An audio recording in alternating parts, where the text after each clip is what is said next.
Today we're looking at Apple stock. So Apple was up 3%, 2.84% on the day, $4.65. We closed at 168.41.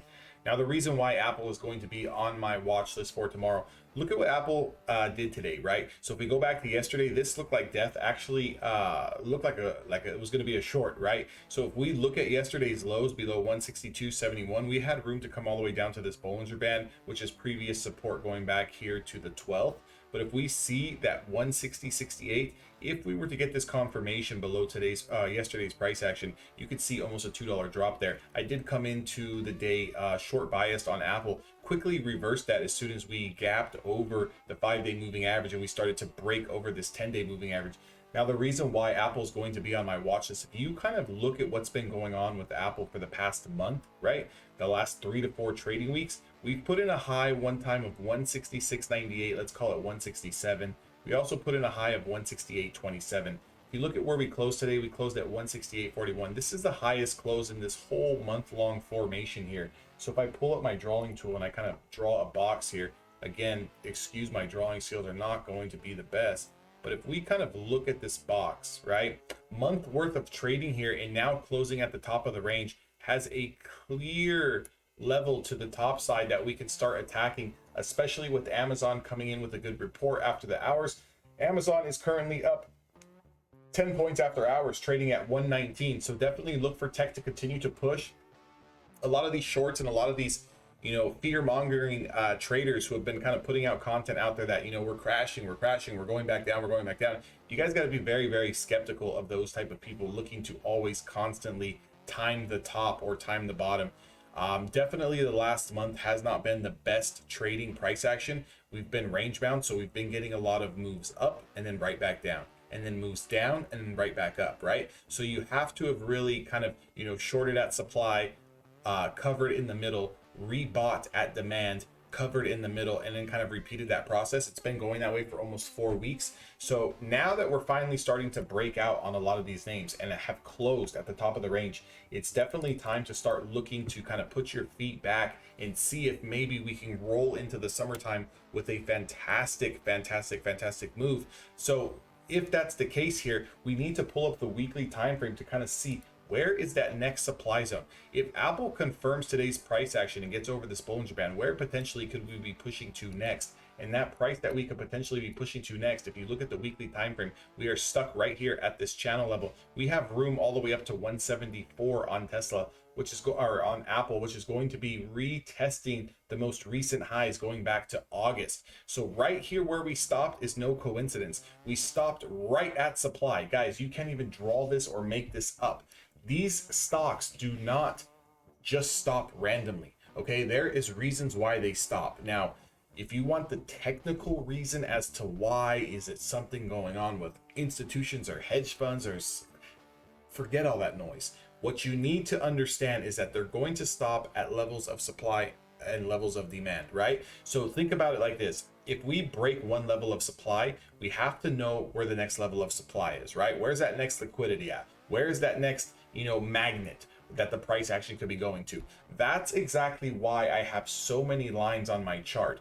Now, I don't use this chart to actually day trade. I actually use this chart when I'm actually day trading, right? So I'm looking at a clean screen, okay, when I am trading.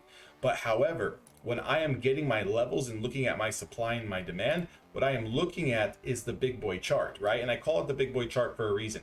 This is not for people who are just looking to come into the market and try to make a quick buck. This is for people who want to learn a trading system that's actually going to be beneficial and profitable and consistent for you in the long haul. So what I'm looking at here on the weekly time frame is 1, 2, 3, 4, 5 weeks now of just consolidating up here at the top of the range. If we can get this confirmation here, I got a 174, 170 price target on Apple. It's an easy swing into next week if we can kind of confirm that price action. Again, what we are going to do, okay, I've seen this time and time again. I've been in the market for 8 years. What we are going to do is we're going to put in a new high, right? It's going to be here that a lot of traders are going to, start to chase this, and then we're going to pull back. When we pull back is when you're going to hear everyone on YouTube and Twitter start to cry again that we're coming all the way back down. Guys, but we have not came all the way back down. We have not put in a low. going back to the beginning of the year, right? The last low that we put in was right at the end of 2022 into 2023. So we have not made a new low on Apple. There should be no one calling for a new low on Apple.